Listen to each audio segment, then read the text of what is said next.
Dilip Kalantri, I am a businessman.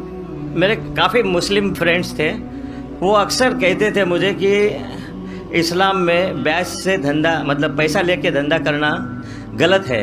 मुझे अक्सर विचार आता था कि ये कैसे डेवलपमेंट होगा, लेकिन आज का प्रेजेंट सिनेरियो पूरे दुनिया का देखते हुए एक मानना पड़ रहा है कि जिसने अपना घर गिरवी रख के कर्ज लिया और प्रॉफिट जिसमें मिलता है उस शेयर बाजार में लगाया, उनका घर भी तबाह हो गया।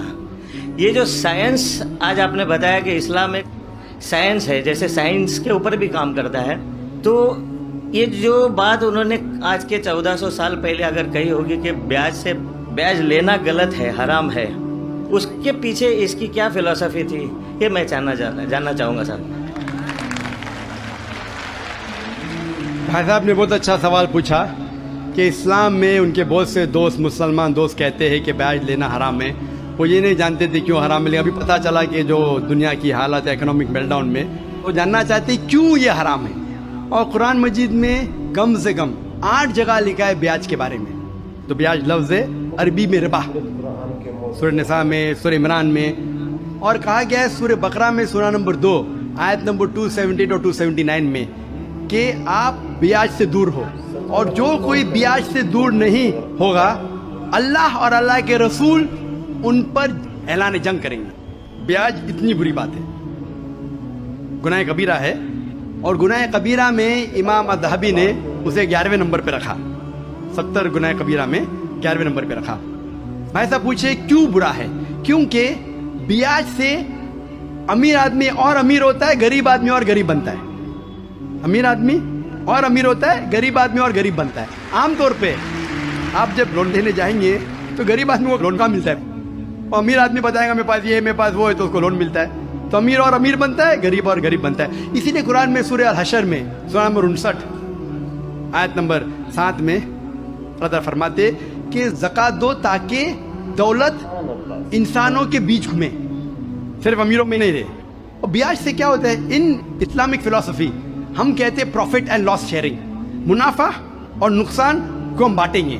मुनाफा और नुकसान बांटने से पूरी इकोनॉमी तरक्की करती है। और ब्याज से आप बैंक में ब्याज लेते हैं, मुनाफा या नुकसान 8%, 10%, 12% आपको देना ही देना, नुकसान या मुनाफा।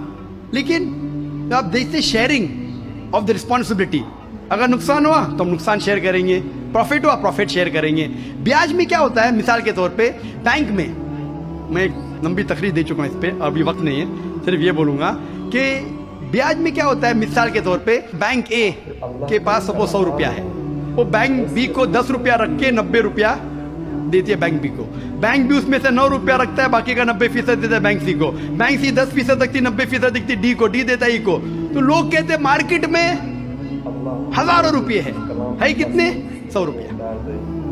तो आज की तहकीक कहती है मार्केट में फ्लोट हो रहा है $6 ट्रिलियन, है तो कुछ नहीं, बहुत कम फ्लोट हो रहा है $6 ट्रिलियन। एक जन बेचता है, सब लोग बेचने शुरू होते हैं। लीमैन ब्रदर्स, कौन सोच सकता था कि लीमैन ब्रदर नंबर 1 बेच जाएगा। उसके बाद सिटी ग्रुप, एक बेटा सब बेचते गए पूरी दुनिया में एक के बाद एक। तो क्योंकि it doesn't improve the society. Islamic पे के अंदर जांच पड़ताल होती, किसको लोन देना किसको नहीं देना, प्रॉफिट एंड लॉस शेयरिंग है। सन 1980 में बैंक फंड करती थी गैम्बलिंग डेन को, शराब खाने को, कॉमन हो गया। इसके बारे में अगर तकरीर मेरी सुनेंगे, interest free economy promulgated by the Quran, रिबा किस तरीके से हराम है, उसके ऊपर तकरीर मैंने की है। अगर वो सुनेंगे उसमें और डिटेल में मैं तस्करा कर रहा हूँ क्यों इंटरेस्ट हराम है। लेकिन इन शॉर्ट वापिस से आज Japan, America sending ambassadors Islamic bank के बारे में जानने के लिए।